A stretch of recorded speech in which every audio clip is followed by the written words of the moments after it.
Hello mga kamay loves! Kumain na ba ang lahat? Kami eto, mamimingwit pa nga lang.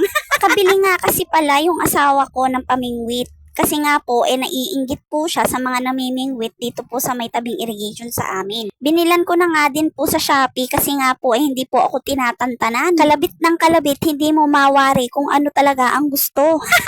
Binilan ko na nga rin para matahimik na ang mundo ko.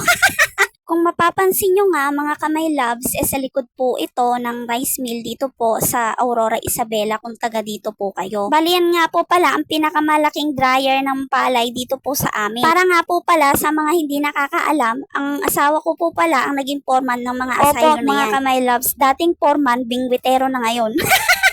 Kawawang foreman. Medyo naiinis na nga ako dyan mga kamay loves at hindi mapakali yung asawa ko sa pamilya. Ayoko nga talagang sumama dyan kaso pinilit niya kami ng anak niya. Para nga naman daw kasi mabigyan namin siya ng suporta. Nakailang pwesto na nga po pala siya dyan mga kamay loves, wala pa rin pong kumakagat. Sabi ko nga sa kanya dyan, pag wala siyang nahuli, siya ang ipiprito ko sa kumukulong mantika. Nananalangin na nga ako dyan mga kamay loves na kahit man lang sana syokoy kung meron man yun ang mabingwit. Nang hindi naman kami masiro ngayong maghapon. At hanggang sa umuulan na nga at umaambon, nandiyan pa rin siya mga kamay loves, namimingwit pa rin. Natakot yata na siya ang ipiprito ko sa kumukulong mantika. Sabi ko nga sa kanya umuwi na at magpahinga muna. At ayun nga'y inupuan pa. Sabi ko nga'y umuwi na at bumili na lang ng tilapia ng 1 kilo sa palengke. Abay na ko naman ay mag-aalas 3 na, wala pa rin nahuhuli. Ewan ko nga dito hindi na nagsawa sa tilapia. Tilapia na nga sa gabi, tilapia pa rin sa maghapon. Sabi ko nga sa kanya dyan mga kamay loves, wag niya nang bingwitin. Total magaling naman siyang sumisid lalo na sa gabi, sisiding niya na lang. Mukhang ayaw na nga ng tilapia ko kaya't naghahanap na ng ibang tilapia. Joke lang, Mars! Pinuntahan na nga din pala siya ng anak ko at ng pamangkin ko at nagmamakaawa na sa kanya. Palakas na nga kasi ng palakas yung ambon mga Mars ay hindi pa rin siya talaga gumigive up. At sumuko na nga din, salamat yung asawa ko sa pamimingwit. At eto nga naman, langka naman ang pinagtripan. Langka nga po pala yan mga kamay loves ng kapitbahay. 1 week na nga po yan sa baul kaya nga po ganyan na mabulok-bulok na.